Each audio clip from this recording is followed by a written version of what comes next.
Hey, it's Chris. What are we talking about today? Cores of Discovery, a world set in the Manifest Destiny comic book from Off the Page Games. They sent me the prototype to show you what they've got going on in this 1 to 4 player cooperative, for the most part, puzzle-like, 7th Continent-esque with a little bit of Paint the Roses deduction style puzzle game with heavy resource management.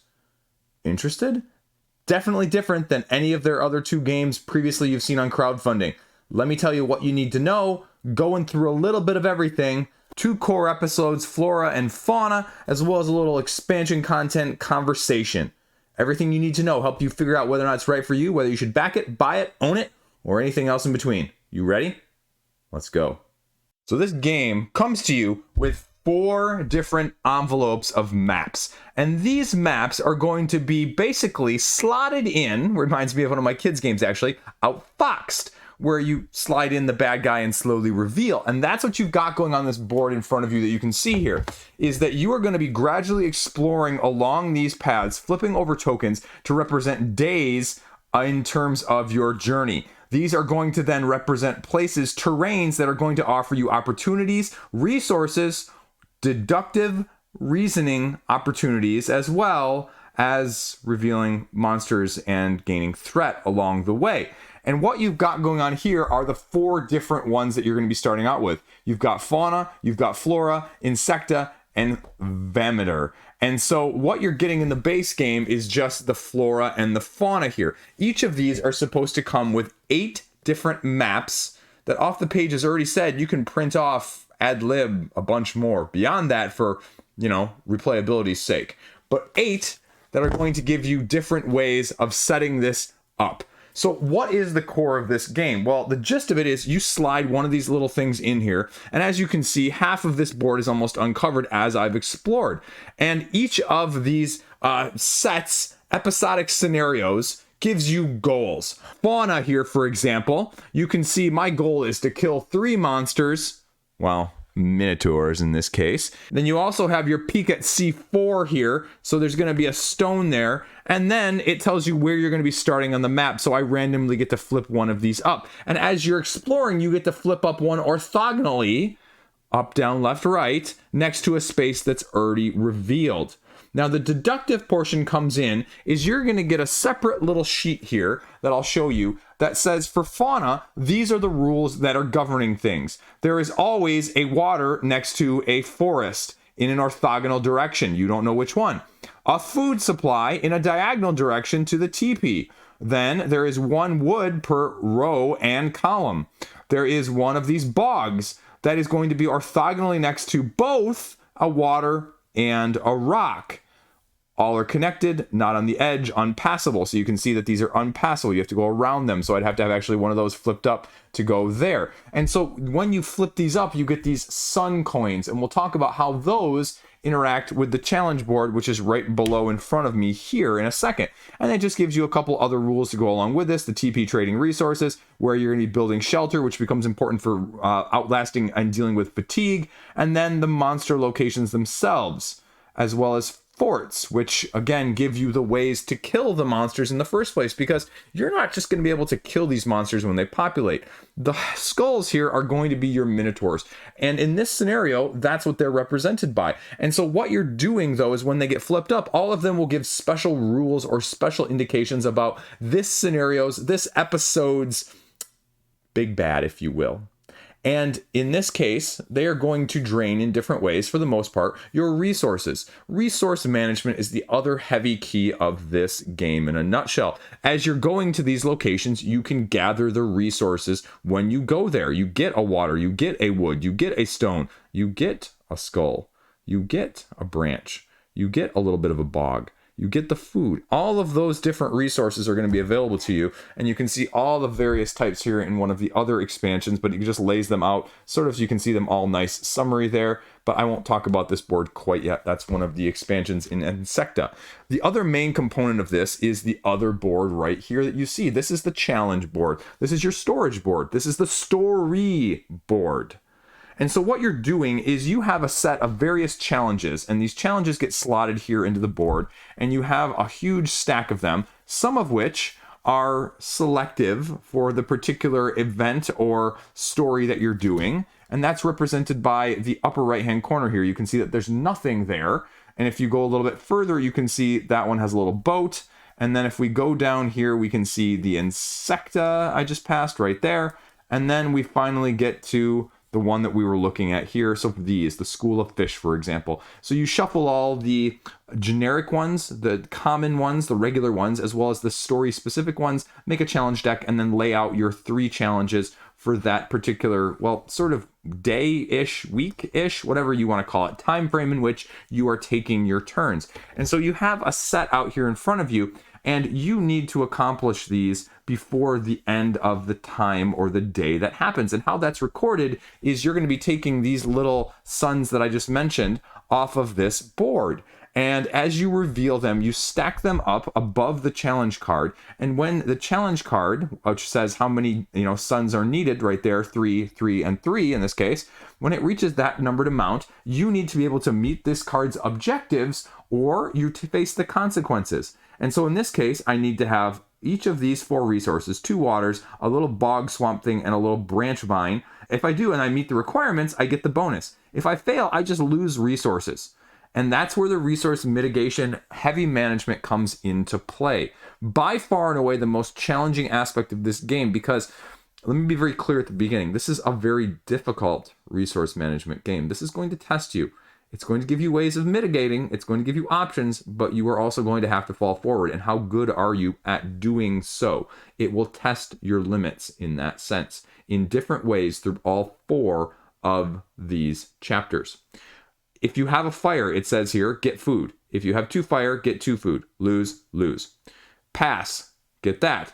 Fail, lose, lose. Pass, needing a fire. And then there's plenty of these other challenges that you don't need a fire. For example, here, flood. If you just, pass it, you lose a fire. But if you fail it, you lose a ton more stuff as well. And so sometimes you don't even get a big benefit there. And sometimes, you just have to deal with the consequences. And so that is the dynamic you're having to manage across the board. When all 3 of these cards are done, so essentially in this round, when 9 of these spaces below have been revealed, I am going to be done with this day, essentially. Time has passed. These will all get taken off. As you're taking them off, though, one by one, there are consequences underneath that get activated when you reveal.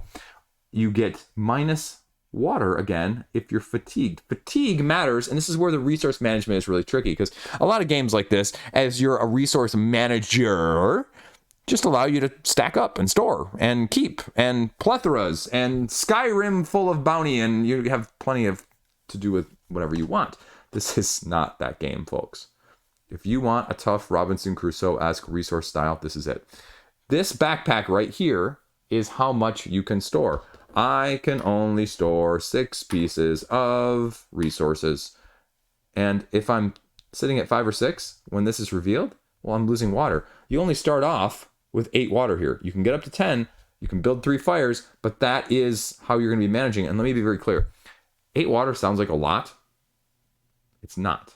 You're going to use it. You're going to lose it. It's going to be very, very necessary because, thematically incorporated, right? Lewis and Clark did not have it easy. So we've got then, after all 3 of these, you go on to the end of the day scenario, and you just need food. You better have one of these foods sitting over here, or guess what? You lose. Boom, just like that, you lose. That's it. You lose. You starve.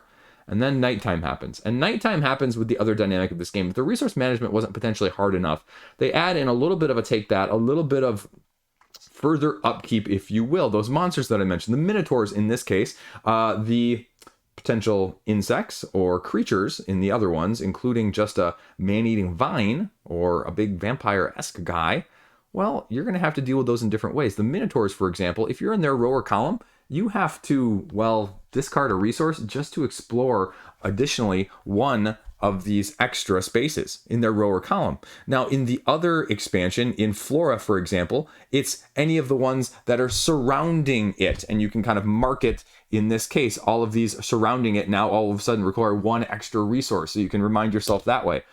And therein lies the tricky part, right? you have to take those guys out. And if you don't take them out, it's going to cost you more resources to get resources. And then how are you going to mitigate that? What are you going to do? And well, how do you actually kill them in the first place? And that's the tricky part, right? And that's all the dynamics of all this iconography that's offered to you, because they give you kind of a definition of everything you're going to need in the rule book of what all these different places are going to offer. You can build shelter. It's going to prevent fatigue.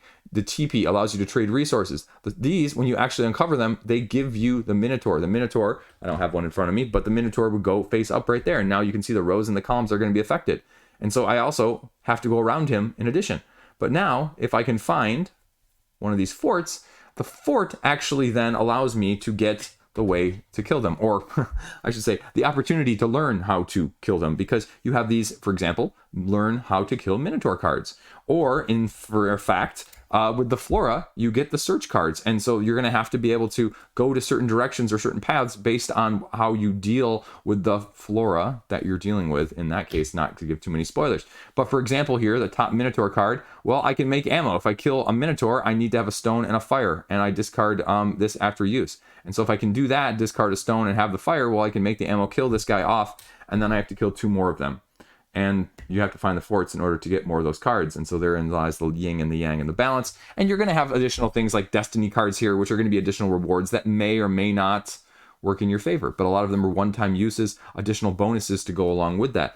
Now, you may be going, okay, Chris, that's a lot going on, but it's really not. It's really intuitive. It's really symbolic. It's really just straightforward. And with those parameters that I showed you at the beginning, actually, if I pick up the right one here, with the fauna, you can start to deduce what may be next to, well, where is this fort? Well, I may not know where the fort is, but I know maybe where I can find a food around the teepee. I know where I can find some water around the forest. And so you're going to have to use those to kind of deduce not only what is there, but also what is not there. And it actually gives you the ability on the opposite side of these resource tokens to maybe put a gray side up to say, is that really one there? Do I think it's one there? It's kind of an unknown. What do I think is where? And so you can kind of mark your territory in a different style as well. Now, this wouldn't be complete if you didn't actually have other ways to mitigate, because you have asymmetric characters that are also going to have one-time uses here. Lewis, for example, exhaust before exploring, gain a second resource matching the one you just found.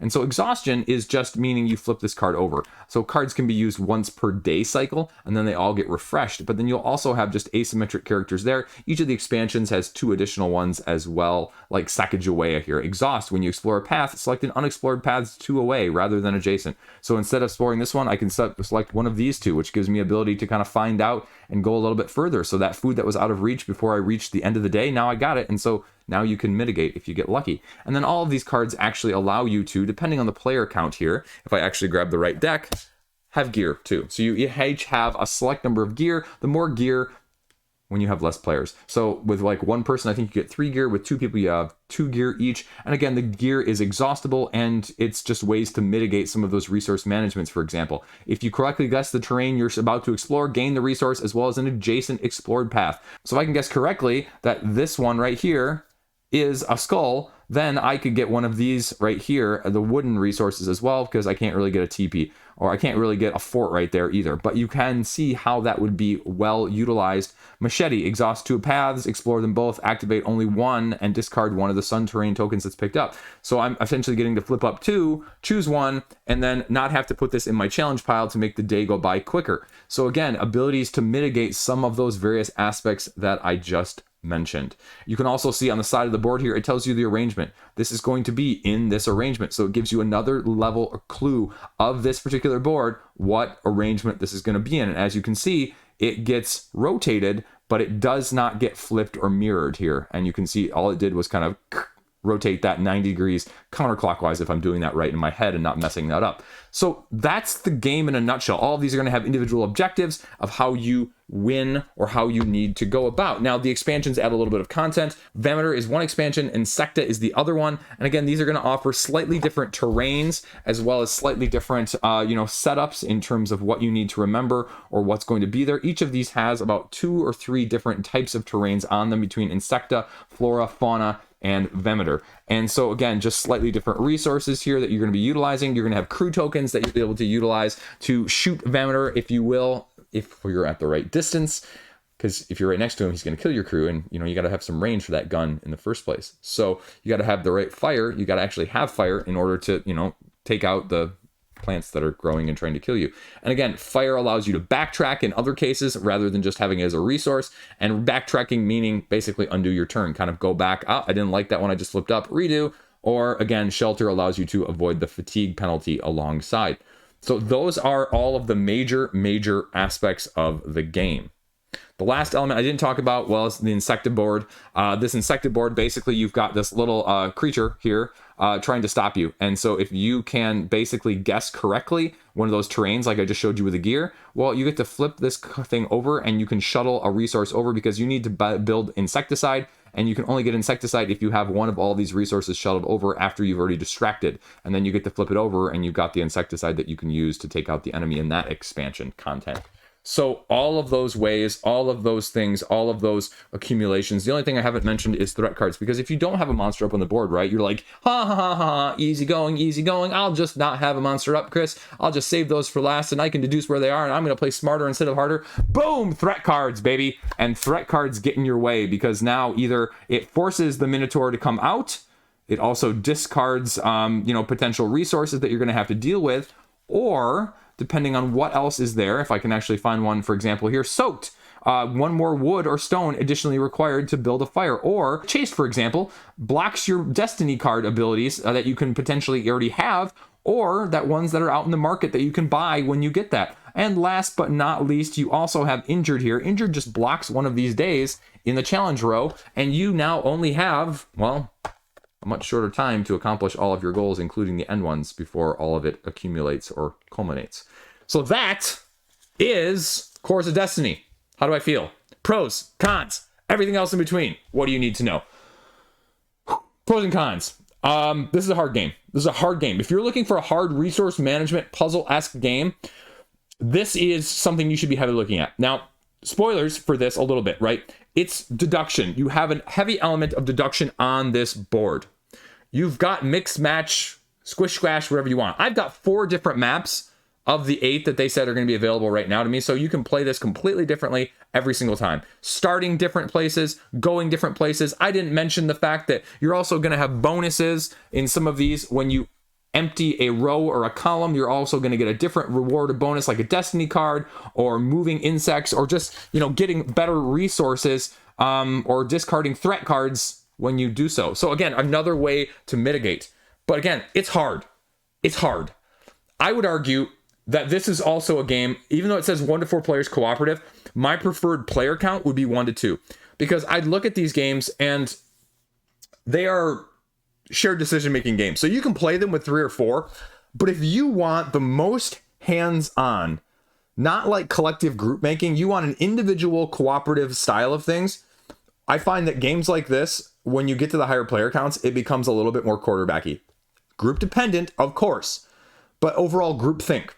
And so it's not going to have as much potential individual at those higher player counts that you may like, because 1 or 2, you're like, okay, I'm going to take my turn, you do your things, right? You can still cooperate and you can still talk and it's going to be necessary, but you might not do as much of it. You might feel a little bit more independent, a little more proud of yourself if you like that style of things, right? Like, I want to feel accomplished, even though it's cooperative. So it's, apparently some semi-cooperative trader-esque in one of the other expansion stuff that I haven't, heard fully about, but some conversation about it on the Board Game Geek forums. The main con that I have to throw out there again, right, is with this deduction.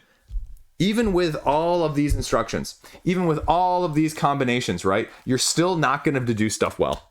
It's not going to give you enough. This is not a paint the roses situation that I alluded to at the beginning of the game, where you can basically math it through if you're smart enough and just lucky enough. This is more luck dependent, because there are some of these, when you start getting over into these side areas, or even when you're starting off, you're not going to know enough of what's around you when you only have one of these waters up, right? Am I in the configuration with the bone and the fort? Am I next to the food? Which way actually is the food? Because it says there's one food next to the TP diagonally. But if I'm at that food, is it here? Say this food right here. Where is that TP? Where is the bone? The bone could be any one of these other 7 spots. The TP could be any one of these 4 spots, because all we know is the TP is diagonal. But right now, you have no other way of figuring that out. So you need to kind of get lucky sometimes. Because this other board of the challenges, first day or two, yeah, you can keep up with the Joneses. After that, it's a race, folks. It's a downhill foot race, and it goes fast, furious. And this is a game where, again, it even reminds you in the rule book, screw looking for other stuff. You get this objective done or else. That is how you win. Period. Kill 3 Minotaurs. The other stuff is window dressing. Kill 3 Minotaurs. Period. And if you don't do that, if you get sidetracked, if you're a wanderer taking my time, this game is going to, well, hamstring you right then and there and handicap you. And you're probably going to lose. Now, you'll be able to mitigate to an extent, and you might luck it out. But eventually, your luck is going to come up dry. Because again, the resources, you can't stock up. You can't overstock. You only have so much water. Water is essential. I cannot stress that enough on how I thought I had enough and I didn't find or go after it the first game or two. And I paid the price significantly when I got 3 or 4 days in and I was using a significant amount up with some of these challenges that may min or max it depending. Because again, the challenge card flip up, right? You just have a stack of them shuffled together. And if you get a bunch in a row that are going to have similar resources, that's not something you can mitigate.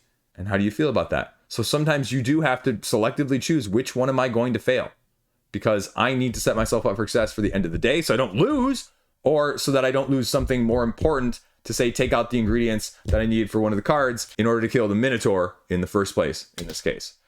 So there's a lot going on, but you're also ultimately not going to feel total at loss, but you're going to feel clever when you can mitigate some of those circumstances. But this is not a game where you will, pass all of these challenges with flying colors. You won't.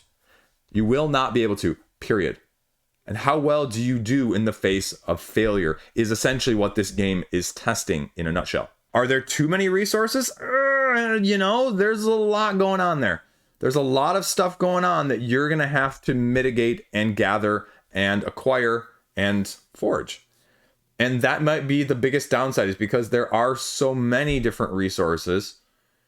How do you prioritize? Especially in the first couple games, you're not going to have a clue what is going to be more valuable, what is going to be more dependent, until you start seeing some of these challenge cards, until you start seeing some of the ones that are going to say, okay, generics are going to have more of this, or they're going to have a few more of these in the middle. Or you know what, like I said, you might just end up with a couple in a row that are just kind of all the same. And how well can you mitigate that? Because you can see a lot of water here on almost every single one.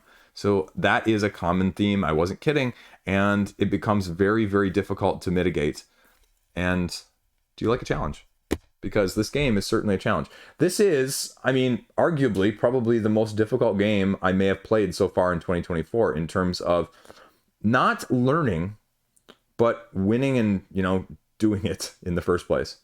And I don't say that lightly. I don't say this also as a game where it doesn't allow you ways, right?